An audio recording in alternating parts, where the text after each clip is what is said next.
Kedung Kali adalah desa kecil yang terletak sekitar 2 jam perjalanan dari pusat kota. Tidak ada angkutan umum yang masuk ke sana. Kalau mau ke kota, warga harus jalan kaki dulu ke jalan besar, baru naik ojek atau bis. Kebanyakan orang di sana hidup dari bertani dan berkebun. Sawah ada di mana-mana, rumah-rumah berjajar rapat dan hampir semua orang saling kenal satu sama lain. Kehidupan di Kedung Kali berjalan pelan dan sederhana. Pagi hari ibu-ibu sudah sibuk di dapur. Bapak-bapak berangkat ke sawah sebelum matahari tinggi. Anak-anak bermain di halaman sampai sore. Kalau ada tetangga yang sakit, yang lain datang membantu. Kalau ada hajatan, seluruh RT ikut masak bersama. Begitulah cara mereka hidup. Sudah bertahun-tahun tidak banyak berubah.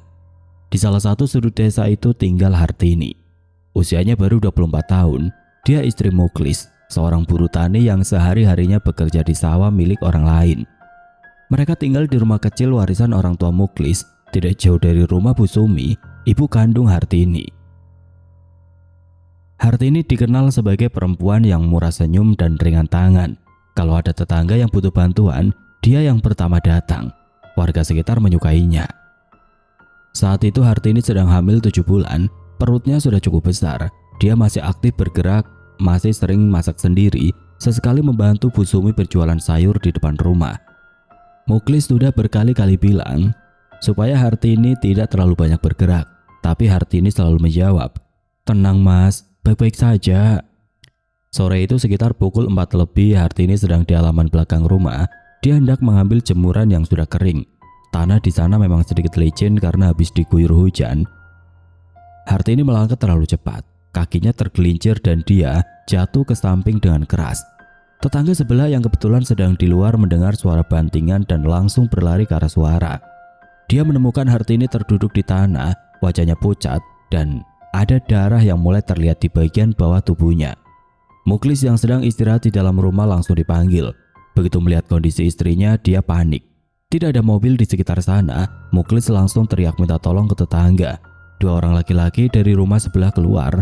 Mereka memutuskan membawa Hartini ke puskesmas kecamatan menggunakan motor. 1 motor membonceng Hartini dengan posisi duduk di sangga. 1 motor lagi membawa Muklis di depan membuka jalan. Perjalanan ke puskesmas sekitar 20 menit. Selama di jalan, Hartini masih sadar tapi sudah sangat lemah. Sesampainya di puskesmas, petugas langsung menangani. Tapi pendarahannya terlalu parah. Kondisi bayi di dalam kandungan juga tidak memungkinkan untuk diselamatkan. Dokter dan perawat bekerja keras, tapi malam itu Hartini tidak bisa ditolong.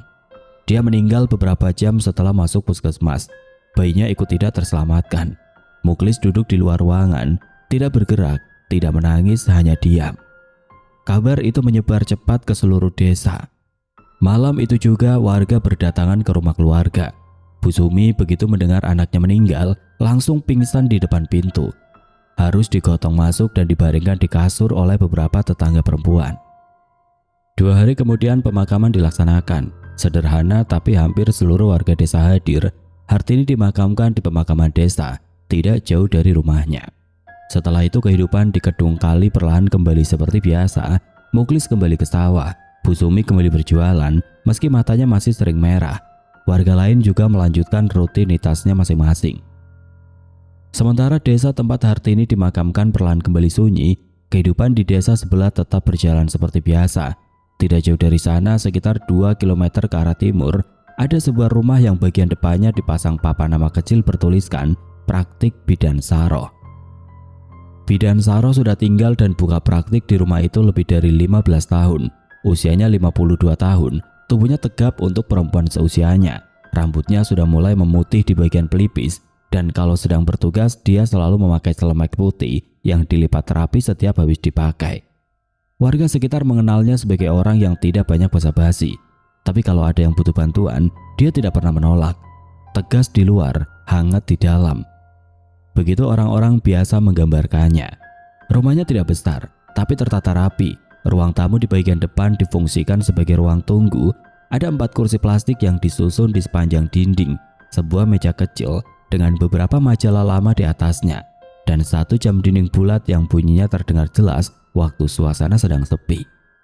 Di sebelah kanan ruang tamu ada pintu masuk ke ruang persalinan. Ruang berukuran sekitar 3 kali 4 meter dengan meja persalinan di tengah. lemari alat di pojok kiri, dan lampu neon terang di langit-langit. Di bagian belakang rumah ada kamar mandi dan ruang kecil khusus untuk mencuci dan menyimpan peralatan medis. Malam itu praktik sore Bidan Saro selesai sekitar pukul 8. Pasien terakhirnya ibu hamil muda dari RT sebelah yang datang untuk kontrol rutin. Setelah pasien itu pulang, Bidan Saro langsung membereskan ruang persalinan, melipat kain, merapikan alat-alat, memastikan semua dalam kondisi bersih dan siap pakai untuk keesokan harinya. Selesai membereskan ruangan, dia makan malam sendirian di dapur. Nasi dengan sayur lodeh dan tempe goreng sisa siang, tidak ada yang istimewa. Setelah makan, dia mencuci piring, lalu kembali ke bagian depan untuk mengecek apakah pintu dan jendela sudah terkunci. Pukul 11:30 malam, semua sudah beres. Bidan Saro duduk di kursi ruang tamu, dia menyeduh teh hangat, tidak pakai gula, sudah kebiasaan lama. Kipas angin di sudut ruangan berputar pelan, dari luar hanya terdengar suara jangkrik. Tidak ada suara motor lewat, tidak ada suara orang ngobrol di luar, desa sudah tidur. Bidan Saro meneguk tehnya pelan, baunya terasa pegal karena seharian berdiri dan membungkuk saat memeriksa pasien. Matanya sedikit berat, tapi belum benar-benar mengantuk. Dia hanya duduk diam menikmati sepinya malam sambil menunggu rasa kantuk itu datang sendiri. Tidak ada yang terasa aneh malam itu. Tidak ada yang membuat Bidan Saro was-was atau tidak nyaman. Semuanya terasa seperti malam-malam biasa yang sudah ratusan kali dia lalui di rumah itu. Jarum jam dinding menunjuk angka 11:30. Bidan Saro meletakkan gelas tehnya di meja, berniat berdiri dan masuk ke kamar untuk istirahat. Tapi belum sempat ia berdiri, terdengar suara ketukan dari arah pintu depan. Ketukan itu pelan, satu kali saja, tapi cukup jelas terdengar di tengah sepinya malam. Bidan Saro yang baru saja hendak berdiri dari kursi langsung menoleh ke arah pintu. Dia diam sebentar menunggu, tidak ada suara lagi. Dia pikir mungkin sesuatu jatuh di teras, daun kering atau kucing yang naik ke pot bunga di depan. Bidan Saro tidak langsung bergerak, dia tunggu lagi beberapa detik. Lalu ketukan itu terdengar lagi, 2 kali, lebih jelas dari yang pertama. Bidan Saro berdiri, dia ambil ponselnya dari meja, lihat jamnya, pukul 12:15. Dia berjalan pelan ke arah pintu, tidak terburu-buru, tapi juga tidak santai. Tengah malam begini, tamu yang datang ke tempat praktek biasanya hanya ada satu alasan. "Siapa?" tanyanya dari balik pintu. Suara dari luar terdengar pelan, suara perempuan. "Bu Bidan, mau melahirkan, Bu." Bidan Saro langsung membuka kunci. Begitu pintu terbuka, dia berhenti sejenak. Di depannya berdiri seorang perempuan muda. Perutnya besar, jelas sudah hamil tua. Rambutnya panjang terurai tidak terikat, sedikit berantakan seperti habis terkena angin. Dia memakai daster polos warna abu-abu gelap, lengan pendek, dan kakinya tidak beralas sama sekali. Langsung menginjak ubin teras yang dingin. Wajahnya pucat. Bukan pucat seperti orang yang kelelahan setelah perjalanan panjang, tapi pucat merata dari dahi sampai leher, seperti orang yang sudah lama tidak terkena matahari. Bibirnya kering dan sedikit pecah-pecah, yang membuat Bidan Saro sedikit heran. Perempuan ini tidak berkeringat sama sekali, padahal malam itu udaranya cukup hangat dan lembab. Bidan Saro langsung melirik ke arah jalan di belakang perempuan itu. Gelap, tidak ada orang lain yang berdiri di sana, tidak ada motor yang diparkir, tidak ada cahaya senter dari kejauhan. Perempuan ini seperti datang dari arah yang tidak bisa dilihat. "Datang sama siapa, Mbak? Kok sendirian?" "Sama suami, Bu." Jawab perempuan itu, suaranya datar, tidak terburu-buru meski seharusnya dia sedang menahan sakit. "Suaminya mana?" "Masih di belakang, Bu. Ketinggalan." Bidan Saro melirik lagi ke arah jalan, tetap tidak ada siapa-siapa. Dia tidak mengejar pertanyaan itu lebih jauh. Mungkin suaminya memang menyusul, atau mungkin perempuan ini jalan duluan karena tidak tahan menunggu. Bidan Saro sudah terlalu lama untuk berdebat soal itu di depan pintu tengah malam. "Rumahnya di mana, Mbak? Namanya siapa?" "Hartini, Bu. Di desa Karangrejo, RT 3 dekat musola sudut." Bidan Saro mengingat-ingat sebentar, nama itu tidak ada di daftar pasiennya. Tapi Karangrejo bukan desa yang jauh, masih dalam wilayah yang sama. Wajar kalau warga sana datang ke sini. "Sudah berapa bulan?" 7 bulan, Bu." 7 bulan. Bidan Saro menatap perut perempuan itu sebentar. Ukurannya memang sesuai dengan usia kandungan segitu, tapi ada yang mengganjal. Perempuan yang sudah mau melahirkan seharusnya terlihat kesakitan, gelisah, atau paling tidak tampak kelelahan. Ini tidak. Perempuan di depannya berdiri dengan tenang, ekspresinya datar, nafasnya biasa saja. Bidan Saro tidak bisa menolak sebagai bidan, membiarkan pasien berdiri di luar sementara mau melahirkan bukan sesuatu yang bisa dia lakukan. "Masuk dulu, Mbak." Perempuan itu melangkah masuk tanpa berkata apa-apa. Bidan Saro langsung menyalakan lampu ruang persalinan dan mempersilakan Hartini berbaring di meja. Hartini naik ke meja persalinan dengan gerakan yang terlalu mudah untuk ukuran perempuan hamil 7 bulan. Tidak ada erangan, tidak ada keluhan, tidak ada minta tolong di papa. Dia berbaring sendiri, meluruskan tubuhnya lalu diam. Bidan Saro mulai menyiapkan peralatan, sarung tangan, kain bersih, gunting tali pusar, wadah, semuanya dikeluarkan satu persatu dari lemari dan ditata di atas meja kecil di samping. Tangannya bergerak cepat karena sudah hafal, tapi matanya sesekali melirik ke arah Hartini. Perempuan itu berbaring dengan tangan di samping tubuh, tidak menggenggam pinggiran meja, tidak menekuk lutut menahan sakit, tidak mengatur nafas, matanya menatap langit-langit ruangan. Bidan Saro mulai memeriksa. Dari hasil pemeriksaan, kondisi Hartini sudah masuk tahap pembukaan yang cukup besar. Seharusnya di kondisi seperti ini pasien sudah tidak bisa diam, tapi Hartini tidak bergerak sama sekali. "Mbak Hartini, sudah berapa lama rasanya mulas?" "Sudah dari tadi, Bu." "Sakitnya kencang?" "Biasa saja, Bu." Bidan Saro tidak menjawab, dia lanjutkan pemeriksaan. Biasa saja, tidak ada pasien yang bilang begitu di pembukaan sebesar ini. Dia coba alihkan dengan pertanyaan lain. "Sebelumnya periksa di mana, Mbak? Ada bidan langganan?" "Di puskesmas, Bu, tapi jauh." "Ini kehamilan pertama?" "Iya, Bu." Jawaban Hartini selalu pendek. Tidak ada yang salah dari jawabannya, tapi cara dia bicara terasa seperti orang yang sedang menghemat tenaga atau memang tidak tertarik untuk berbicara lebih. Bidan Saro melirik ke arah pintu depan. Sudah hampir 20 menit sejak Hartini masuk, tapi tidak ada suara langkah atau ketukan dari luar. Suaminya belum datang juga. "Suaminya belum kesini juga, Mbak?" "Tadi balik rumah dulu, Bu. Ada kain yang ketinggalan." Bidan Saro mengangguk pelan. Dia tidak bertanya lagi. Pasien di depannya sudah masuk kondisi yang tidak bisa ditunda. Apapun yang terjadi di luar, tugasnya sekarang hanya satu: proses persalinan dimulai. Dari sinilah hal yang benar-benar membuat Bidan Saro tidak habis pikir. Semuanya berjalan terlalu cepat, bukan cepat seperti persalinan yang lancar pada umumnya, tapi cepat yang tidak wajar. Belum sampai 10 menit sejak proses dimulai, bayi sudah lahir. Untuk bidan yang sudah menangani ratusan persalinan, ini bukan hal yang normal. Persalinan pertama biasanya justru yang paling lama. Tapi bayi itu lahir, perempuan. Tangisnya langsung terdengar begitu keluar, keras dan jelas. Darah yang keluar selama proses berlangsung terlihat nyata. Tidak ada yang berbeda dari persalinan biasa dalam hal itu. Bidan Saro membersihkan bayi, membungkusnya dengan kain tipis lalu meletakkannya di dada Hartini. Hartini menerimanya. Kedua tangannya menopang tubuh bayi itu dengan benar, tidak canggung. Tapi dia tidak menangis, tidak tersenyum, tidak mengucapkan sepatah kata pun. Dia hanya menatap wajah bayi itu dengan ekspresi yang datar dan tenang. Bidan Saro mengamati Hartini beberapa detik. Ada sesuatu yang terasa tidak pas dari cara perempuan itu memandang bayinya. Tapi Bidan Saro tidak bisa menjelaskan apa tepatnya yang salah. Mungkin shock, pikirnya. Ada ibu yang memang butuh waktu setelah melahirkan. Bidan Saro melepas sarung tangan dan meletakkannya di wadah. "Mbak, istirahat dulu di sini ya. Jangan bergerak dulu. Saya mau cuci alat-alat sebentar di belakang. Tidak lama kok." Hartini mengangguk pelan tanpa mengalihkan pandangan dari bayinya. "Iya, Bu." Bidan Saro berjalan ke belakang, meninggalkan ruang persalinan dengan pintu dibiarkan terbuka.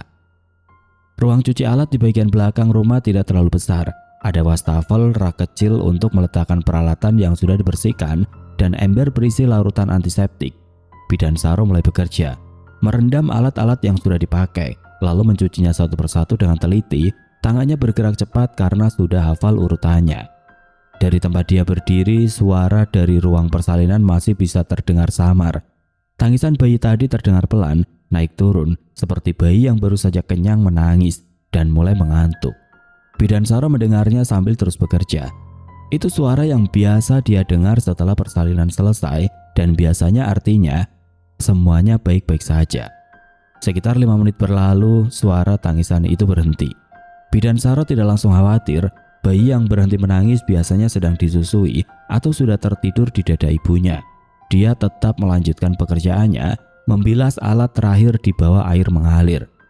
Lalu terdengar suara dari arah ruang persalinan.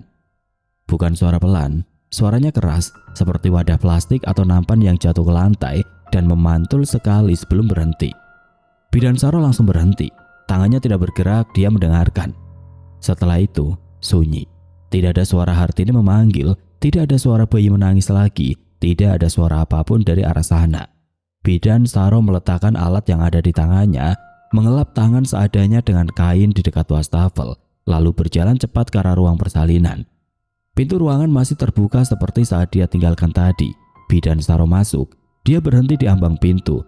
Meja persalinan masih ada di tempat yang sama, kain persalinan masih tergelar di atasnya dengan noda darah yang tadi memang ada. Belum dibersihkan karena memang belum waktunya, lampu neon di langit-langit masih menyala terang. Tapi Hartini tidak ada di sana, bayinya juga tidak ada. Bidansara melangkah masuk, memutar pandangan ke seluruh ruangan, tidak ada siapapun. Dia membuka lemari kecil di pojok ruangan, hanya berisi peralatan medis yang tersusun rapi, tidak ada orang yang bersembunyi di sana. Dia berlutut sebentar mengecek kolong meja persalinan, tidak ada. Dia keluar dari ruang persalinan, berjalan ke ruang tamu. Pintu depan masih terkunci dari dalam. Kunci putarnya masih dalam posisi terkunci, sama seperti saat dia kunci sebelum Hartini datang tadi. Bidansara periksa jendela ruang tamu tertutup rapat. Kaitan besinya masih terpasang dari dalam. Dia masuk lagi ke ruang persalinan, periksa jendela di sana, sama, tertutup dan berkait dari dalam. Tidak ada pintu atau jendela yang terbuka. Bidansara berjalan ke pintu depan, membuka kuncinya, dan keluar ke teras. Dia berdiri di sana melihat ke kiri dan ke kanan sepanjang jalan, sepi, tidak ada bayangan orang berjalan, tidak ada suara langkah, tidak ada apapun yang bergerak di luar sana. Lampu jalan yang redup hanya menerangi aspal yang diam. Dia melirik ke pagar samping rumah, pagar besi dengan tinggi lebih dari 2 meter, tiangnya rapat, tidak ada celah yang cukup untuk dilewati orang dewasa. Untuk perempuan yang baru saja melahirkan beberapa menit lalu, melewati pagar itu adalah sesuatu yang tidak mungkin dilakukan. Bidansara masuk kembali ke dalam. Dia mengunci pintu depan lalu berdiri di tengah ruang persalinan. Matanya tertuju pada kain di atas meja persalinan. Noda darah di kain itu masih basah. Itu bukan bekas dari kemarin atau dari persalinan lain. Itu darah dari malam ini, dari perempuan yang barusan melahirkan di ruangan ini di depan matanya sendiri. Tapi perempuan itu sudah tidak ada, bayinya juga tidak ada. Bidansara berdiri di sana cukup lama tidak bergerak, mencoba mencari penjelasan yang masuk akal. Tapi malam itu, tidak ada satupun penjelasan yang bisa ditemukan. Bidansara tidak masuk ke kamar malam itu. Setelah berdiri cukup lama di ruang persalinan, dia akhirnya berjalan ke ruang tamu dan duduk di kursi yang tadi dia tinggalkan. Semua lampu di rumah dibiarkan menyala. Lampu ruang tamu, lampu ruang persalinan, lampu dapur. Dia tidak matikan satupun. Dia duduk tegak, punggungnya tidak bersandar. Pikirannya terus berputar mencoba mencari penjelasan yang masuk akal. Dia mulai dari awal. Apakah ada pintu yang mungkin terlewat saat dia periksa? Dia ingat dengan jelas pintu depan terkunci dari dalam. 2 jendela berkait dari dalam, tidak ada yang terbuka. Apakah mungkin Hartini keluar saat Bidansara masih di ruang cuci alat? Atau mengunci pintu dari luar? Tidak mungkin. Kunci pintu depan hanya bisa diputar dari dalam. Dan kuncinya masih tergantung di tempatnya saat Bidansara cek. Tidak ada kunci cadangan yang dipegang Hartini. Bidansara menghela nafas panjang, tidak ada satupun penjelasan yang bisa dia susun dengan logis. Yang terus terlintas di kepalanya justru hal lain. Nama dan alamat yang Hartini sebutkan saat baru datang tadi, Karangrejo RT 3 dekat Musola Sudut. Nama Hartini, semua itu masih jelas. Tidak ada yang kabur dari ingatannya. Bidansara bahkan sempat mengulangnya dalam hati beberapa kali supaya tidak lupa. Malam itu terasa sangat panjang. Suara jangkrik dari luar tidak berhenti. Kipas angin terus berputar, jarum jam dinding bergerak pelan. Bidan Saro tidak tidur sampai langit di luar mulai terang. Pukul 6:30 pagi dia berdiri, cuci muka lalu ganti baju. Perutnya tidak lapar, tapi dia minum segelas air putih supaya kepalanya sedikit lebih jernih. Setelah itu dia keluar rumah. Warung paling dekat dari rumahnya adalah di ujung jalan, sekitar 200 meter. Warung milik Pak Tarno sudah buka sejak subuh, dan Pak Tarno dikenal sebagai orang yang tahu banyak soal warga di sekitar desa karena sudah puluhan tahun tinggal di sana. Bidan Saro masuk ke warung. Pak Tarno sedang menyusun rokok di etalase. "Pak Tarno, mau tanya sebentar. Bapak kenal orang bernama Hartini, katanya tinggal di Karangrejo, RT 3 dekat musola sudut." Pak Tarno berhenti menyusun rokok. Dia menoleh ke Bidan Saro, diam sebentar lalu berkata pelan, "Hartini yang hamil itu, Bu?" "Iya." "Itu sudah meninggal, Bu, beberapa hari yang lalu." Bidan Saro tidak langsung merespon. Dia menatap Pak Tarno beberapa detik. "Meninggal?" "Iya, Bu, saya dengar dari orang Karangrejo yang lewat sini." Bidan Saro tidak bisa menerima begitu saja. Dia pamit dari warung dan berjalan ke rumah tetangganya, Bu Parti, yang suaminya bekerja di Karangrejo. Jawabannya sama, Hartini sudah meninggal tidak lama ini. Bidan Saro mencoba sekali lagi. Dia mengetuk pintu rumah Pak Heru, warga yang punya saudara di Karangrejo. Pak Heru justru bercerita lebih lengkap dari yang lain. "Iya, Bu Bidan, saya tahu itu. Hartini meninggal 7 hari yang lalu, kepleset di rumah waktu hamil 7 bulan, langsung pendarahan, dibawa ke puskesmas tapi tidak tertolong. Kasihan, masih muda." 7 hari yang lalu. Bidan Saro berdiri di depan rumah Pak Heru tidak bergerak sebentar. 7 hari yang lalu Hartini meninggal, tapi semalam perempuan itu datang ke tempat prakteknya, berbaring di mejanya dan melahirkan di sana. Dia tidak bisa berdiri di sini terus, dia harus memastikan sendiri. Bidan Saro menoleh ke Pak Heru. "Pak, bisa antar saya ke rumah keluarganya di Karangrejo? Saya perlu ke sana sekarang."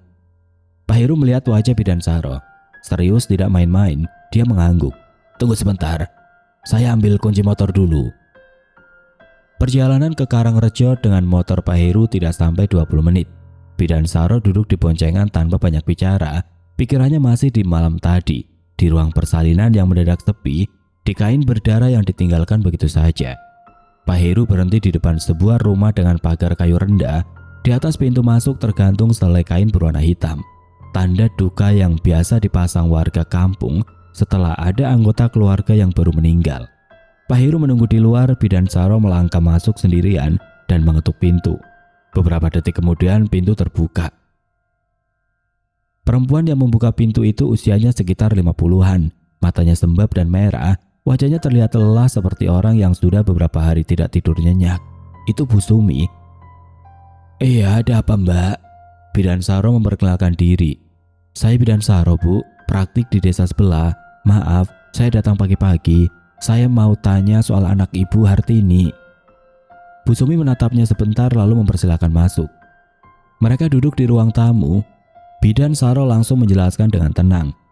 Semalam lewat tengah malam seorang perempuan muda bernama Hartini datang ke tempat prakteknya. Hamil tua, datang sendirian, mengaku suaminya menyusul. Perempuan itu melahirkan di sana. Bayinya lahir selamat, tapi begitu Bidan Saro pergi ke belakang sebentar, keduanya sudah tidak ada. Bu Sumi mendengarkan tanpa memotong, tapi matanya mulai berair sejak kalimat pertama Bidan Saro. Setelah Bidan Saro selesai bicara, Bu Sumi diam beberapa detik, lalu dia berkata dengan suara pelan dan datar. "Bu Bidan, anak saya Hartini sudah meninggal 7 hari yang lalu.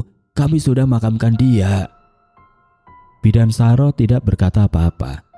Bu Sumi berdiri masuk ke dalam rumah. Tidak lama dia kembali membuat sebuah foto yang sudah dibingkai. Ukurannya sedang, foto biasa yang diambil saat ada acara keluarga beberapa bulan lalu. Hartini berdiri di sana dengan rambut panjang terurai, wajah muda, senyum tipis yang tidak terlalu lebar. Bu Sumi menyodorkan foto itu ke Bidan Saro. Bidan Saro menerimanya. Dia menatap wajah di foto itu. Perempuan yang sama, persis sama, rambut panjangnya, wajah mudanya, bahkan ekspresinya yang tenang. Semuanya sama dengan perempuan yang semalam berbaring di meja persalinannya. Tidak ada yang bicara untuk beberapa saat. Bu Sumi menyeka air matanya dengan ujung bajunya. Bidan Saro meletakkan foto itu pelan-pelan di meja. Akhirnya Bu Sumi berkata, "Ayo Bu, kita ke makamnya sekalian." Mereka berjalan kaki ke pemakaman desa. Tidak jauh dari rumah Bu Sumi, Pak Heru ikut mengantar tapi berdiri agak jauh, memberi ruang. Makam Hartini ada di baris ketiga dari pintu masuk pemakaman. Batu nisannya sederhana, hanya tertulis nama dan tanggal. Bidan Saro membaca tanggal itu dengan jelas, 7 hari sebelum malam tadi. Bidan Saro berdiri di depan makam itu cukup lama. Dia menunduk, melipat tangan dan berdoa dalam hati, memohon agar Hartini tenang di tempat dia sekarang berada. Dan agar bayi yang lahir malam itu juga dalam keadaan baik, dimanapun bayinya sekarang berada. Sebelum mereka berbalik pulang, Bu Sumi berkata pelan sambil menatap batu nisan anaknya. "Mungkin dia cuma menyelesaikan yang belum sempat dia selesaikan, Bu." Bidan Saro tidak menjawab. Tidak ada jawaban yang tepat untuk kalimat itu. Sampai sekarang Bidan Saro masih praktik di desa yang sama. Warga masih datang, masih percaya padanya, dan dia masih melayani seperti biasa. Tapi ada beberapa hal yang berubah sejak malam itu. Semua lampu di dalam rumahnya selalu menyala sampai pagi, tanpa kecuali. Dan dia tidak pernah lagi membuka pintu sendirian setelah pukul 10 malam, tidak peduli siapa yang mengetuk. Soal bayi yang lahir malam itu, tidak ada yang tahu kemana perginya, tidak ada yang pernah menemukannya, tidak ada yang berani mencari tahu terlalu jauh. Warga yang tahu cerita ini memilih untuk tidak bertanya lebih dalam. Bidan Saro sendiri juga tidak pernah membahasnya lagi, kecuali kalau memang ditanya langsung. Ada hal-hal yang terjadi di luar nalar manusia, dan tidak semua hal perlu dipaksakan untuk punya jawaban.